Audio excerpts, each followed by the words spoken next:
Welcome to DJ Ronnie.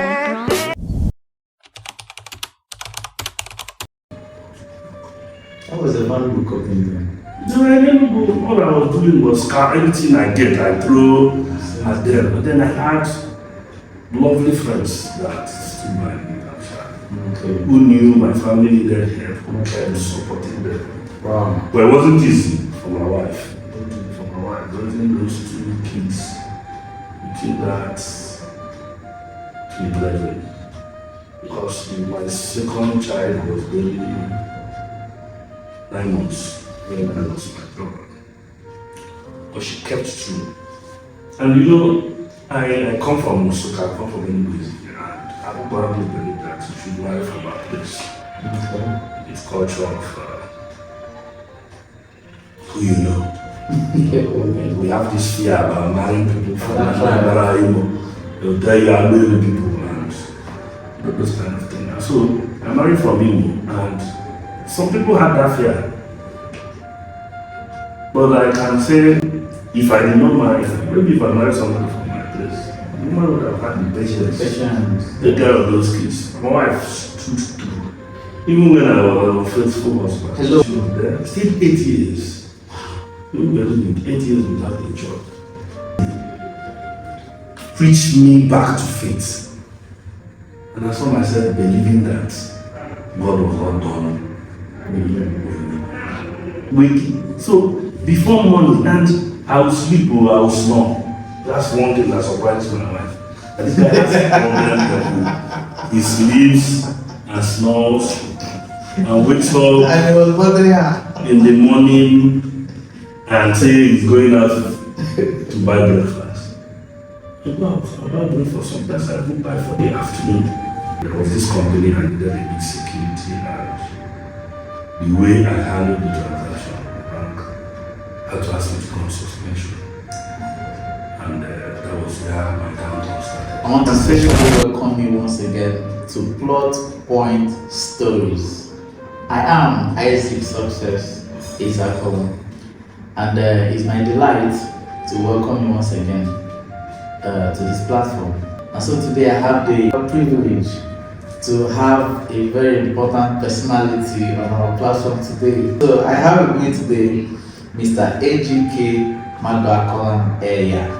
He is the Prince of Odori Kingdom in Enugu State, and he is a top staff at FIRS, and he is a businessman, the CEO of Cleopatra and Associates, a budding consulting firm. You're welcome, sir. Thank you. We are privileged to have you. I applied to Enugu State Qualification Technical. Yeah, because I wanted to ask about those people who are interested in applying. Yes, I was applying. Applied to teaching. I said applied to teaching institutes too. But they were all delayed. Then I registered Cleopatra and Associates. I went about telling people I was into agency because I had friends now who rent house and owners. And so when they rent house, I share from the agency. Okay. And that kept me You're like a freelancer. a freelancer, completely a freelancer. That kept me going. And I also started writing feasibility studies. Really was for people, for startups. I could write feasibility study for somebody to be a business startup and pay them.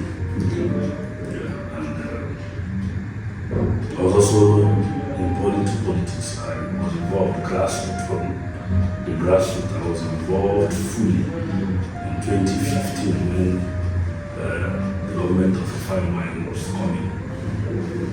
So all those were things that kept me going.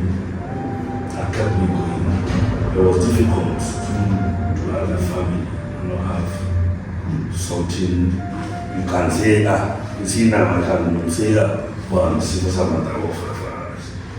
You understand? As well, what other thing do you do? I can say that if this happened to me, I could fall back here. Yeah. So at what point did you start recovering initially? It didn't come easy. It didn't come easy. You know, until 2018. I applied for a father's job in 2016. Then I had become much more prayerful. Okay. I'm just feeling like God was just, For me, living your life. No, for me it was a lesson. God actually saw Where you were going. the way I was going. Yes. And He caused that commotion in my life.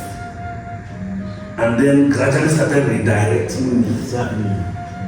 So because when I became governor, I felt I was so involved. I had hope. I was going to be involved in the government. I was looking up for an appointment. I was close to him during the campaigns, and so much more things about me changed. I was preparing myself if I was going to hold a leadership position. There were things I couldn't do. So I had to get some money, change my dresses. I will bath in the morning and have my presence around government offices, and I was positioning.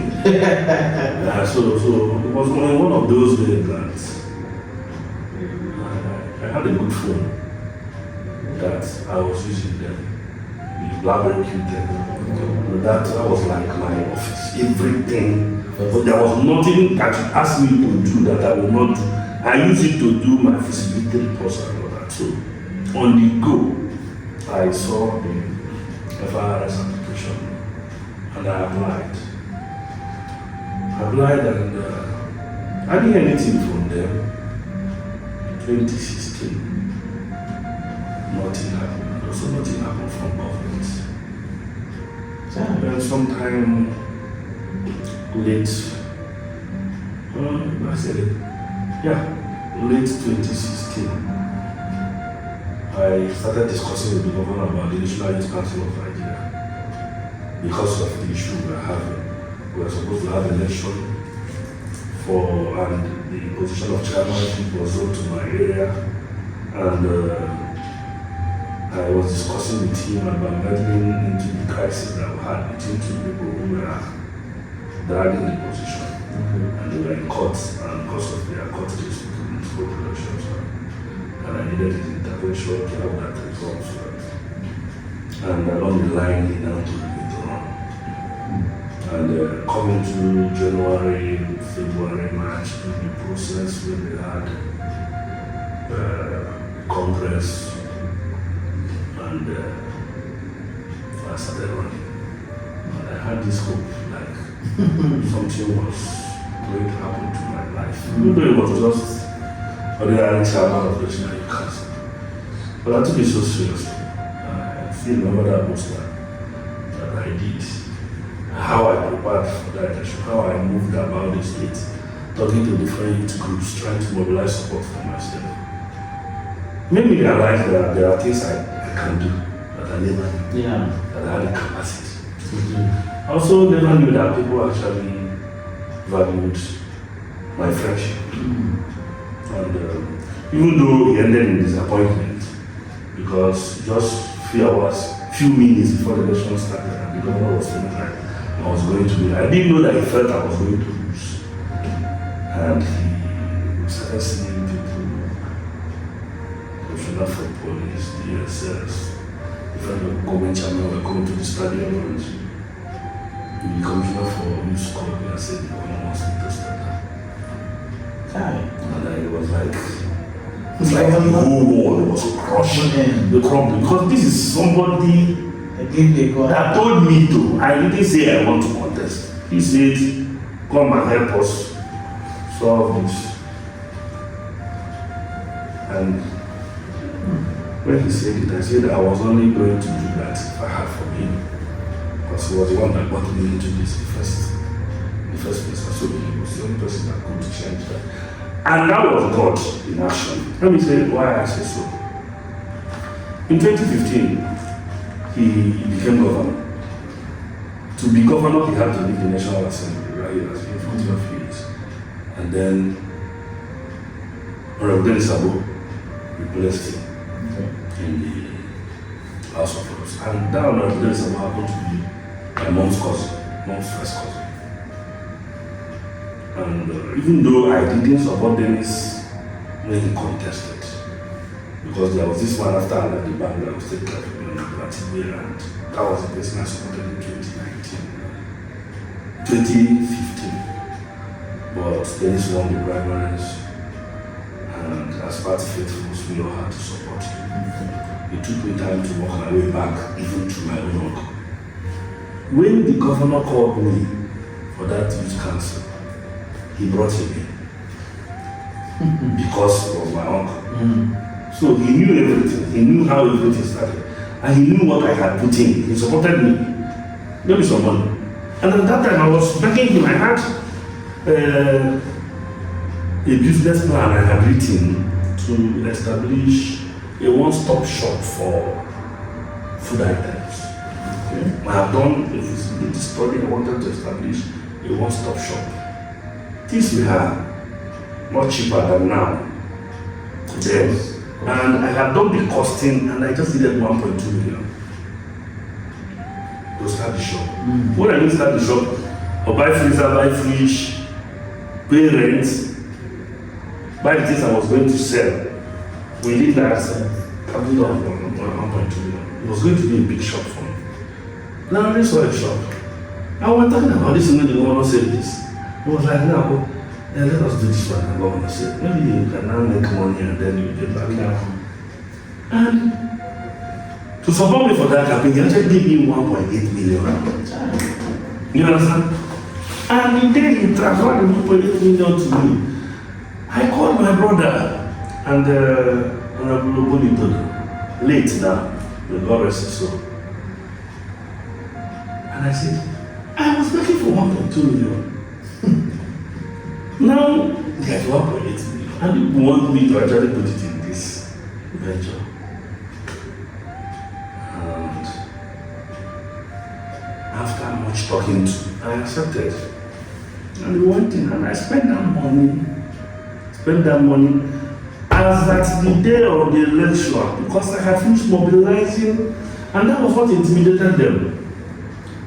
Youth groups came from all parts of Enugu.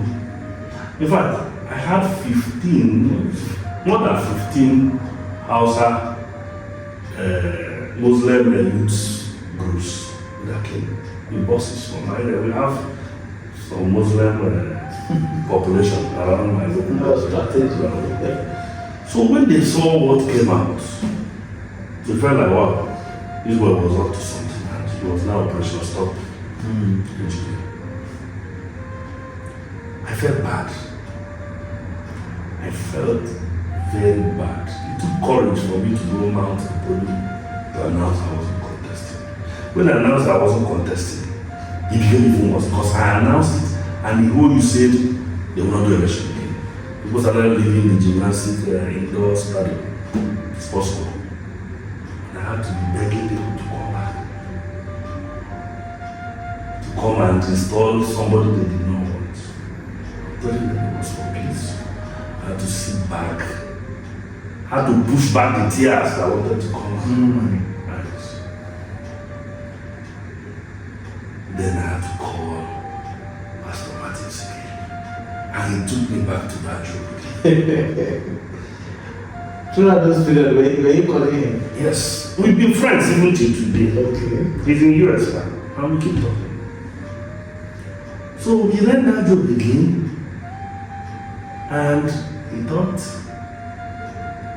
and said there was something,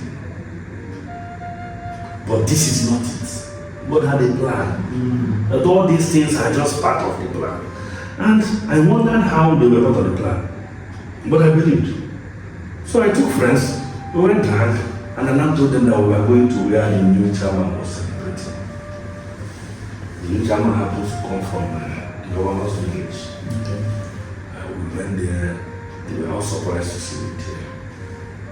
Came, lively door, I went back home. My wife was waiting to hear that I have become chairman.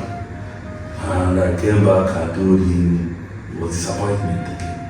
She felt so bad, my house was quiet. My little daughter, my first daughter, she used to behave like one very mature person. And She made the siblings not make any noise at home that something bad has happened. And after that day, every day I kept my phone open. I called the governor morning, I called him night, I called him early morning by 5 when I think it well, I sent him a message. Was it like, what have I done? No, he would talk to me freely. He kept promising. What have I wanted to know what I had done to deserve the treatment. But it was somebody that I went to everywhere he went for campaign. He made me arrive there 1 hour before he came. And I'll give him special reports. So we were that close. For a friend I was supposed to be part of my body. But instead of giving me anything, he gave my other brother appointment. My other brother was the one I knew that had issues with him. So I wondered how he was operating, but I didn't know that was God's ways. Because then it became sympathetic for me after that. And that was how one day he said, "Should you applied for my father's?" the governor? No, the House of Reps. Okay. And I said yes. He said, "Where is the application?" And I couldn't find it. And then the wife God gave me found it. She had it, I didn't know. She brought it, I had lost it. Years has passed. I'm married in 2016. And this was happening in 2018. That thing happened around July. Coming up from that shop, my dad died. Don't know. We buried him on December 1st, 2017. Came into 2018 and Dennis asked me this one. As God used him. One day he said I should try my went back to Abuja together. So I went back to Abuja together and asked one to me to the office of the chairman to know what happened.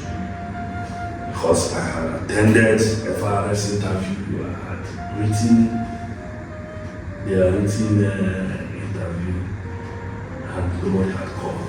Before they now explained that they were still on their processes, wanting to the other, I was given the job. The day I was given the job, tears of joy, you know. I crawled on my knees. Where I was living there was filled with stones. Rifles everywhere. I didn't care. I wounded on my knees. Hey. Because I was lying down dejected that day. I had woken up in the morning. I didn't have up to 500 naira. I could only buy a few akara. And I can and my children haven't eaten, my wife hadn't eaten.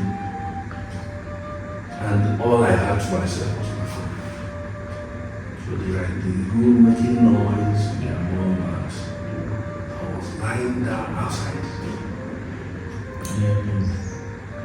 Just there, going through my phone, scouting for them to play, then I got that mail. And that was the point that everything changed. So what God has his appointed time.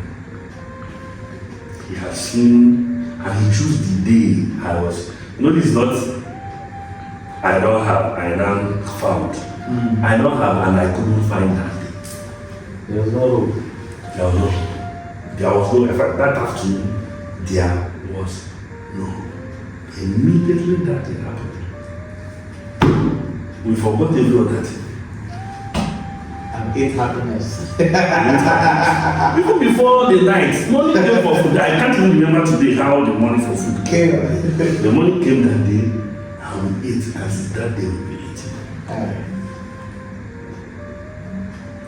Wow.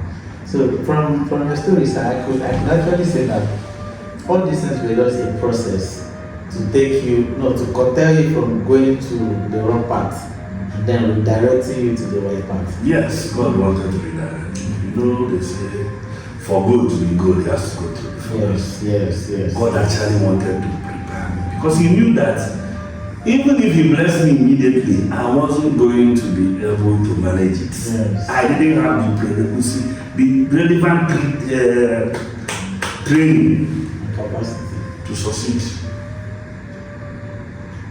The way we grew up, we noticed that it was about you work and you pay.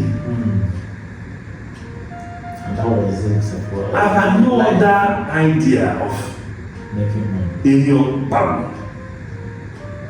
I had no such idea. The first day I tried to make money, like other kids would make money. I had to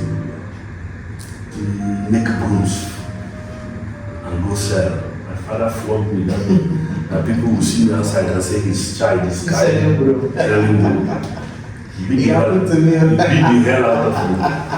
Because I went to sell, he went to sell broom. My son went to sell broom. Oh God, now that I went to fetch water. I came back and collected the beating up like that. So you can have them. Wow. So actually, in the midst of the darkness, which was darkness, they always say that every disappointment is a blessing. Mine was a formative stage, right? God was trying to form a man. And you know, I only became a man after I went through these things. In fact, before I got the job, I had realized myself. Realized my folly. Understood where I went wrong, the mistakes I made, the things I could do. And so I was now praying for an opportunity. And now he gave it to you, knowing that you were prepared. Yes. Wow, this interview has been really, really insightful. And I know you've gotten value. So click on that subscribe button and the notification bell for other interviews. So sir, before we wrap it up, what's your advice now to whoever that is going through such situation right now? You know, one is this: we must trust God in all things. You see, everything about us happens according to destiny. God told Jeremiah that he knew him even before he was formed. You know, that's true. And he knows the number of hairs on his head. So God understands you. That trouble you think you're in, God knows the trouble even before the trouble came. And he knows what will happen after the trouble. The fact is that we need to have that patience, look at God, ask God why. Try and find out what is in it. Take Job for instance now. The Bible told us that Job, at the time his problem started, was the richest living man. The way they described Job, Job was a big boy. Then that came, took every single thing that Job had. The way the Bible wrote it is almost at a glance. The children was dying here, the cattle was burning in the other place, and then Job became sick. So temptations come, as we go on to understand. But the Bible said that the later years of Job became greater than his former. So what lies beyond? Yeah, people will say, why is the light not in the tunnel? But at the end, but what is there is actually bigger. That is one. Two, it becomes important that we acquire skills. It becomes important that we acquire skills. Skill may not just be handwork, like to know how to do plumbing, and so if it becomes difficult to can go into plumbing, no, it cannot just be that.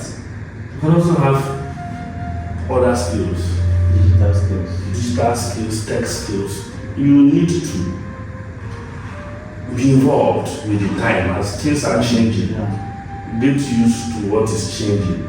You're going to school, you're studying a particular course. Get to know that better. There were skills that if I had at the time I had my problem, they would have said, I tried. But it was difficult for me because then I had left banking. I had to go to do CCNA. Yeah. I got a friend that paid for my CCNA training. What's CCNA? That is a certified network assistant. Okay. You have to do network assistant and network professional. I couldn't finish the training. Not because of the payment, somebody had paid. The person had paid and had gone away now. I couldn't meet up with going to the training where the training was in the Ikeja. I didn't have transport to get to the place and continue that day. You understand? But the truth is, if I had it, if I had CCLA and CCLP, all those times I was applying and everything, people could have been looking for me. And the only thing I had was that I had a good degree result, which I found out was no longer anything. Is that enough? You understand? It was no longer anything. Not just that, and bank experience, marketing, financial services. Who that one help? You understand? And so, but if I had other skills, they could have helped me. So my other advice is get a skill. Get something you know how to do. The main thing now, people are making money from so many things. So find out what they are doing. Do that. For every one thing you have you're doing, get another source of income. Another source is always very good. At this point in Nigeria, advise everybody you can all go into agriculture. Where you can go into agriculture, try. Whatever you can do, go into agriculture. Get involved. It puts food on the table. Not just subsistently, but then try more commercial agriculture. Oh, thank you so much, sir, for pouring out and being vulnerable. We don't take it for granted. And I know that someone out there has found a roadmap with this story. Thank you so much, sir. Thank you. And God bless you. God bless you.